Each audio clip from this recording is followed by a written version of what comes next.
Okay. It's usually on my ex-wife. Let's go there. Thoughts turning into things. If you have a thing, am I a thought to it? Till I become a reality to the thing that's already in existence? Well, I'm defining, the thing is a thought to me till it becomes a thing. Does it go back and forth? Yes, you're going to like this. It's a really good question. So first, every thought you think then becomes a thinker. Because instead of using the word think, let's use the word vibration. So if it's vibrating and you consider it, then you affect that vibration. In fact, you give birth to another vibration that is vibrating and law of attraction is responding to. So everything that you consider does have a relationship with you. Yeah. Hang in, it's going to be okay. So now that I'm divorced, is it almost like she's died to me and she's now transitioned to another stage where... Yes, for this reason, because you have all the power.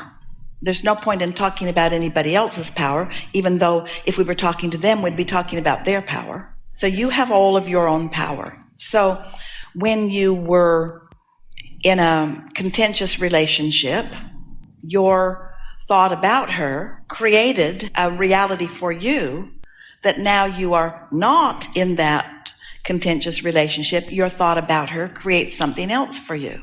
What you're wanting to say to us and what we're wanting to say back to you is that it isn't how they are, it's how you perceive that they are. It's your perception of them that matters to you, not the reality that they are living. It's your perception of their reality that affects you. Deep stuff. So sometimes I don't know whether I'll reach a point where I'll become visible to the person, or it'll never be like that ever again, and I just got to live with it. And well, you've got to accept you're not the same person. You're a changing person. So what happens to you, this is the reason that your inner being never looks back. Because when you were back there, living together, good times. There's some good stuff back there. We know. It's kind of better than what I see here. But in my, When you are back there living that stuff, wanted and unwanted, right. And all those thoughts about it are equaling each of your point of attractions. And now, because of that and other things, both of you are, in your current experience, offering different vibrations. And so the relationship between you today, when from your now vibration, you try to go back and remember that, you're not doing it accurately. You're going back and focusing on it from your now vibration. And so everything about your now vibration is improved. Don't you think your now vibration is in a better place than it was then? Do you think that your point of attraction is better now than before? I do agree that I'm learning. And the only question is your sense of ease greater now or then? My sense of ease is a little greater now. Sometimes I felt like I was young and I was just making bonehead mistakes, Is your sense of clarity greater now or then?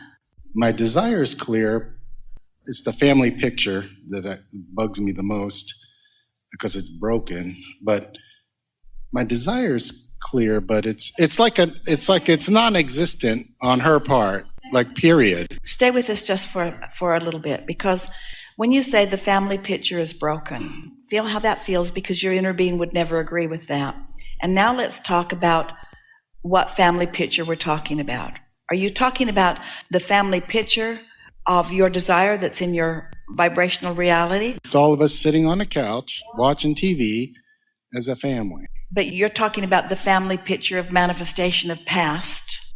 That has a past, yeah. We're talking about the current family picture. And you're not letting yourself move toward this improved life experience because you're wanting the reality of the see it, hear it, smell it, taste, and touch it to outweigh this vibrational reality. It's the same reason that Esther's trying to bring Jerry back to life to sit on the couch to watch TV with her. I'm feeling that, but she's alive and she ignores me. Imagine if he was there and he said, "Oh, I don't know what you're talking about," Like it's like dead to me while alive. Like she doesn't acknowledge me. The love is gone, I guess, from her end. Right, that's what I'm trying to But what you want to do is When we say to you that your inner being doesn't look back, we mean that. We want you to try to grasp that thought. So when you understand that your inner being isn't looking back and you are, that's right there an explanation about why there would be some discord in it. And you've heard so much from us over the years about looking for love in all the wrong places and not looking for it in her attention upon you, but look for it from your inner being's attention. So everything that we've been saying today is about you finding some way of realigning with your inner being. So we have some questions for you. Do you believe that, and we're going to start silly, do you believe that your inner being exists? Sometimes I just have a shit fit with all your interpretations, but yes. I mean, just which ones are, it just gets so, your source energy is interpreted, but are you the correct guide for my inner being view from non-physical? Could be disagreeing with you as we're speaking here. Like it feels like you're the only source of non-physical, the only authority. And it's like, well, where are the other speakers that are authorities, and which is my own authentic authority? And as if disagreeing with you doesn't feel good, I'll agree with it. I love your happiness, but sometimes I get pissed. It's like, who are you? Like, who made you God? Just straight up. I can't. I don't know why it always gets me going. I've always been a good boy for a long time, but sometimes you want to end it? I can just go sit down. Truly, like if I can sit and you can hear you talk to other people, and I'm like disagreeing a little bit in my head, and I don't know if it's my own inner being disagreeing with you. There's something about it. I know I love you. You set me up. I can feel it. Yes, I'll answer your question. Well, we don't have any more questions for you. It's a difficult thing to be standing in a situation that you know you don't want, and listen to us say to you that what isn't the place that you are best suited to put your attention.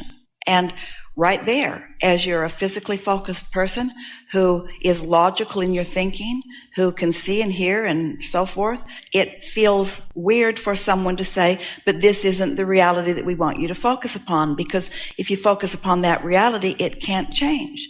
So then we try to call your attention toward a reality that we see. Well, we don't blame you. Just because we can see it doesn't mean that it's real. And if you're not seeing it, then it's not real to you. And it doesn't matter how many hours we spend telling you that what we see is real. If you can't see it, it doesn't feel real. And we get that.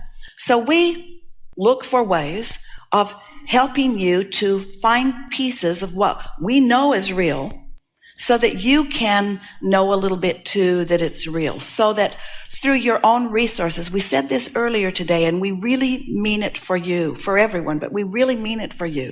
If you can't find a way to make an absolute correlation between what you're thinking and what's happening to you, then there is no guidance that will ever work for you. You can't take somebody else's word for anything.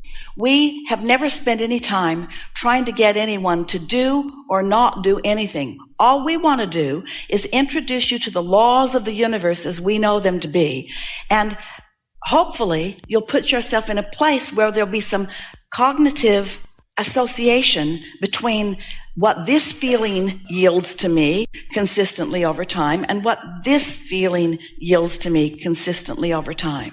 We know so well that if we could, or you could, snap your fingers and suddenly change the way your wife or anyone that you care about is looking toward you, that you would feel better. But what we know even more than that is that how you feel must not depend upon what that one woman does or doesn't do, because you turn all your power over to her. And when you've turned all your power over to someone, then you say to us, who do you think you are? And we say, we think we have power. We think that we have the power of the universe flowing through our understanding. We think that you have that same power too. But when someone else is behaving in a way that you can't control, and it is consistently over long periods of time sort of eating you up, then we think it's time for a new plan. Now, we'll acknowledge that it isn't comfortable to stand where you don't want to be and to listen to someone who appears to be happy anyway. But this is the message that we're giving you about your inner being. When you suffer, your inner being isn't. But there's another way of saying that. Your suffering is the indication of the difference of how your inner being feels. So it doesn't matter what your object of attention is. It doesn't matter who you're blaming. You're still holding yourself apart from who you really are and from what you deserve. I can see kind of like a focus strength or a mental strength to not let the circumstance dictate the feeling. Nobody has that much strength. That's why we say you got to get out ahead of it. Right, the momentum. Most everybody who's responding to things, you just can't use enough willpower to cause any lasting change. You have to get out ahead of it. I got to be bigger than it, basically. I got to be bigger than it. I got to just say. You do this often, sometimes not so well and sometimes better at other times. A lot of times not so well, but. You have to find a way of giving yourself ease, even when that situation sucks. And it's hard with something that you care about. It's hard with family. It's hard with things that are tied to you a lot. It's like having someone in your life that's just driving you crazy. And you keep trying to modify whatever you're doing so that that behavior doesn't make you so crazy. And after a while, you just have to accept that that's not something that you are going to be able to fix. Sometimes harmony, which is provided by law of attraction, is you going one way and somebody else going another.